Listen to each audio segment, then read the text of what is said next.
You've been going back and forth about whether or not you need to do no contact with this person that you love or this person where you're not quite sure if you love them. You just know that things are complicated.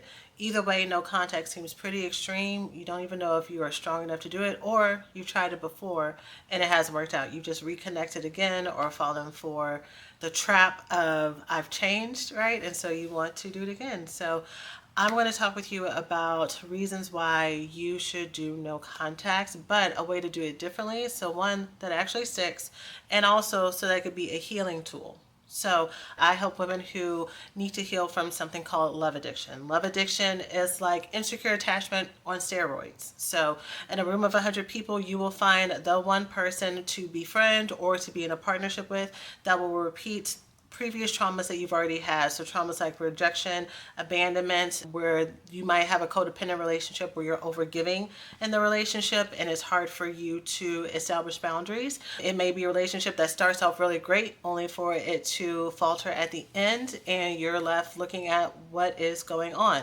But the reason why this is love addiction versus just an insecure attachment, anxious attachment, fearful avoidant, or something like that is the women that I serve in those relationships, even when things are burning down around you, even when things are happening that are damaging your self-esteem, that are making you feel very doubtful about what is safe and what is right in the relationship, you still stay in the relationship.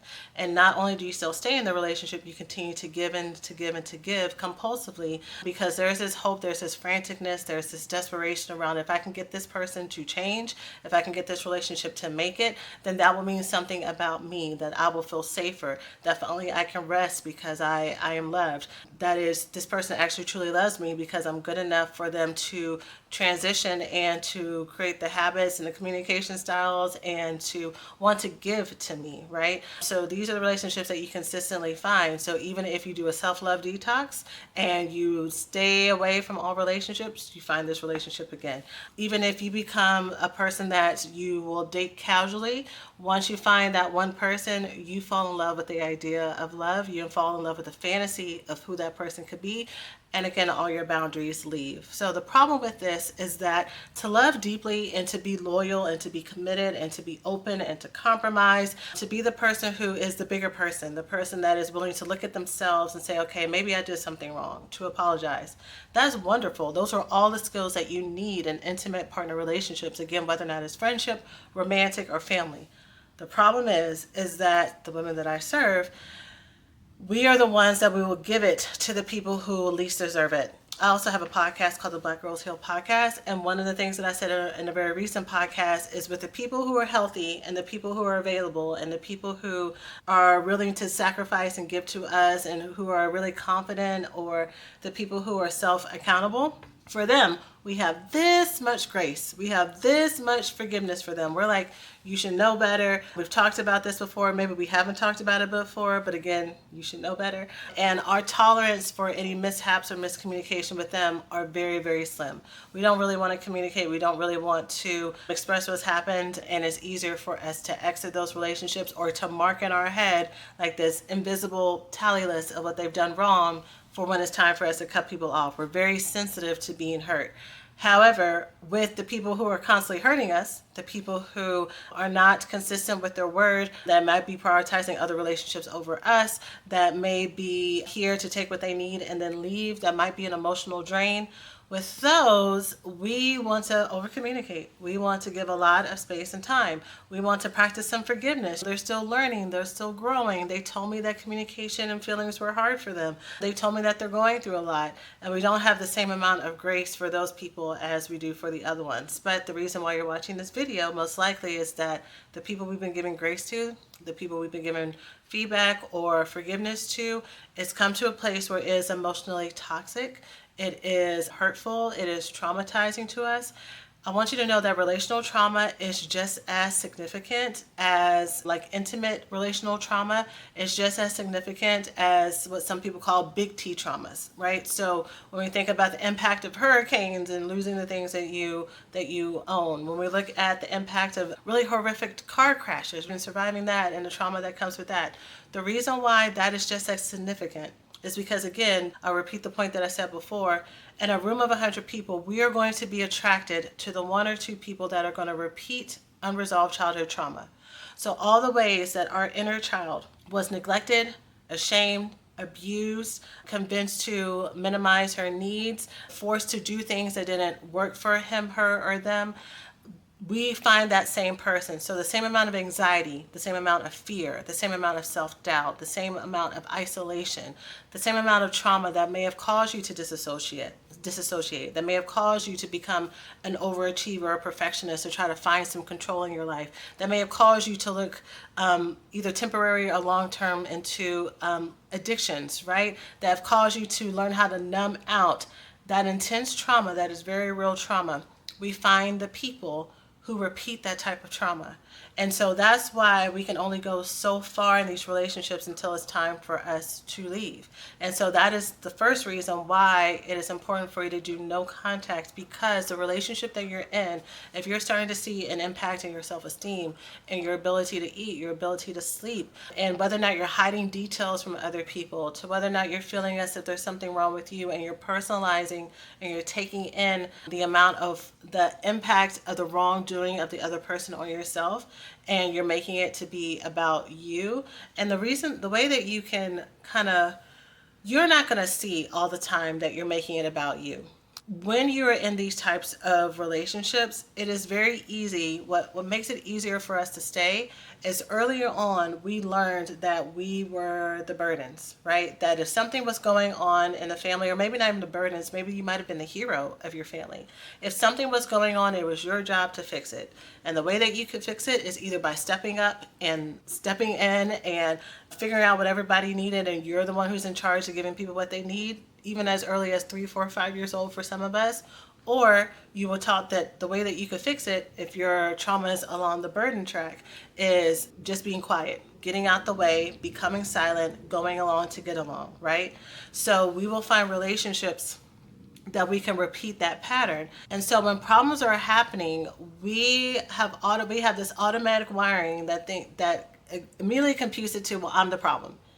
Either if I'm the problem, I'm the hero, then it's my job to find the solutions to help my partner fix it, to figure out how to become their dream girl, their dream person, to give them what it is that they want and they need. It's my job to find a couples therapist to fix the relationship. It's my job to find a retreat or something for us to go on. Like, you go into fix it mode.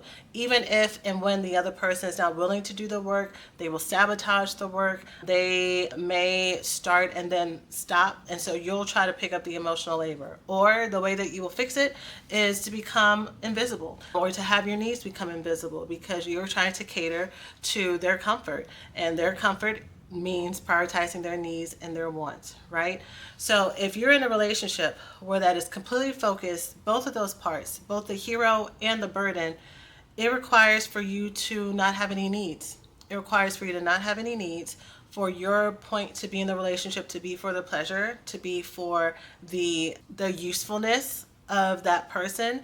And the way that you stay safe in that relationship is to make sure that you continue to give them what they want and what they need, that you are ready to self-deny, just to make sure that y'all stay in partnership and relationship. And over time, that gets old. And you may get to the place where you start to wonder, after you've done all the work, is this the best that I can get? Is this worth it? And I want you to know that it is not the best that you can get. That you may be so attracted and so comfortable with this person, not because they're the one, not because they are something truly special, but because this person and their energy repeats something that was a dynamic that you were brought into this world with. And just because we walked into a traumatic or dysfunctional situation, we were born into that, does not mean that that has to be our truth. It doesn't mean that it has to be our normal.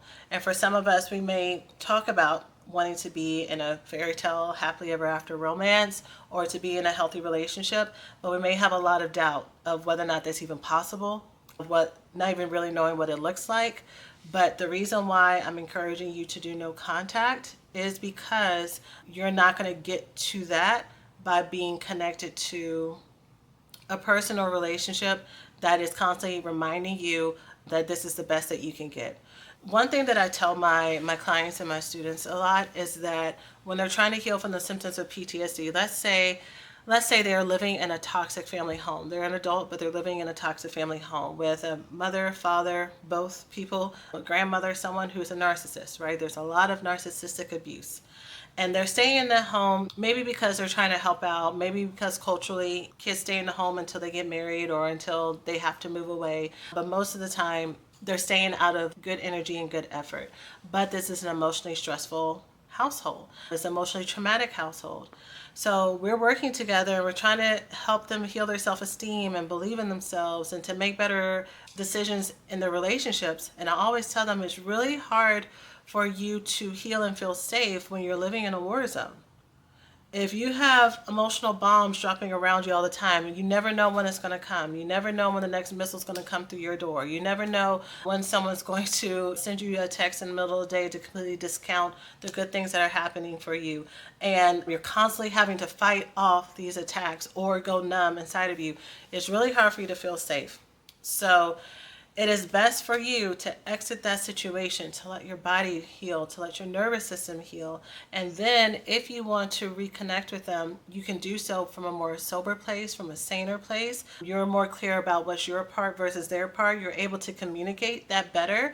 When I talk about no contact, I teach it as a healing tool. And what that means is that you use no contact, not because you're trying to teach the person a lesson, not because you're even trying to run away from the problem, but literally I understand that this relationship that I'm in, whenever I'm around this person, whenever I'm around this dynamic, I have a disconnection from me. And if I feel very low and I don't quite know what I want, and I know I want them so much that it is harming me, and they're also not giving me that connection. So something in this dynamic has to change. So for me to preserve this relationship, if that's what you want to do, I need to take 90 days. I need to take 90 days to give this a real effort to heal myself, to heal my nervous system, to get clear on these dynamics and what it is that feels good for me, so that if or when I need to re-enter this relationship, I can do so with a clear mind. Again, it's not about them, it's about you. It's about you saying, getting to a place that I love you and I want this to work, but whatever is happening here, this can't work. It can't stay like this for us to work. The other reason to do no contact is say you're with someone that you don't want to stay with, whether that is a friendship or a frenemy, a family relationship or romantic partnership. And again, you've tried to do I'm not going to talk to you for a while, I'm going to focus on me, only to come back and repeat the same cycle. The way that I teach no contact is not just block them, don't talk to them, but we talk about that these are the steps for you to take every month to learn how to break the cycle or to heal the root that caused you to be in this relationship in the first place.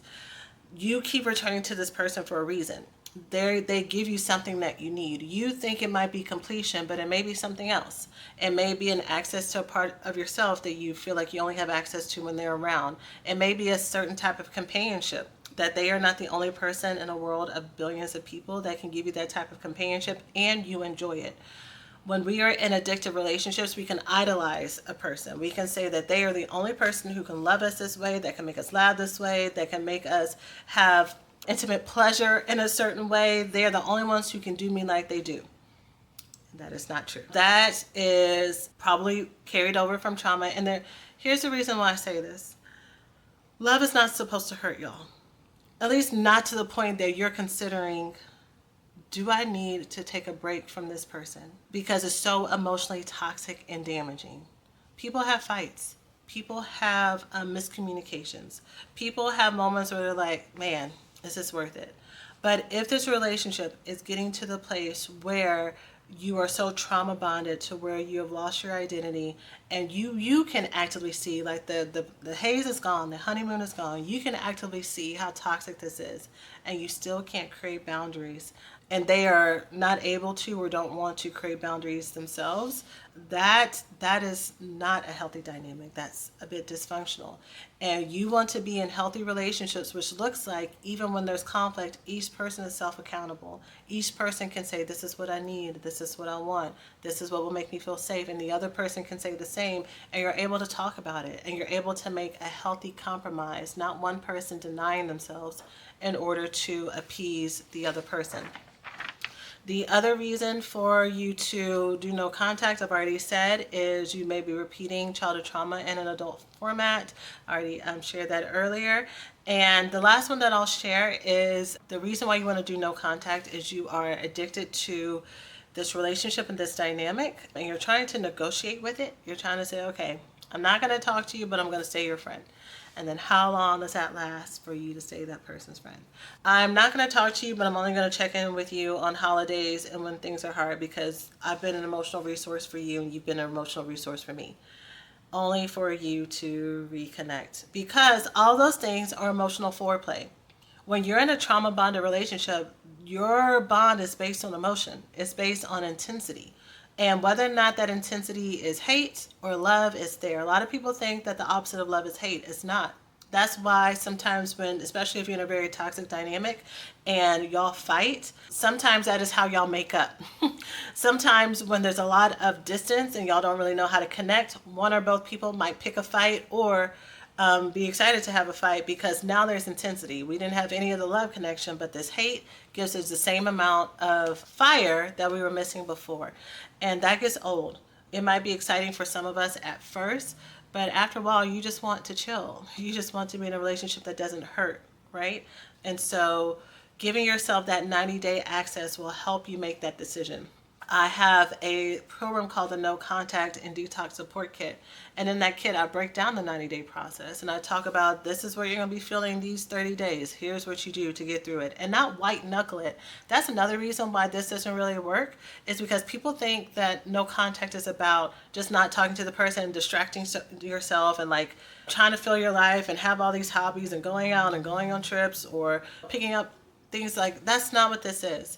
Yes, that's absolutely a part of it, but the reason why you can do no contact and still feel depressed and still feel alone and still feel as if, why am I doing this, and kind of be counting the days until you can talk to that person, if you even get to the 90 days, is because you're doing it just because you think that the separation is where the healing is, and that's not what it is. Again, it's about healing the trauma that brought you into this relationship, giving you a life and giving you intimate connections with other people, so that that idolization that I was talking about before, you don't feel like you're missing out.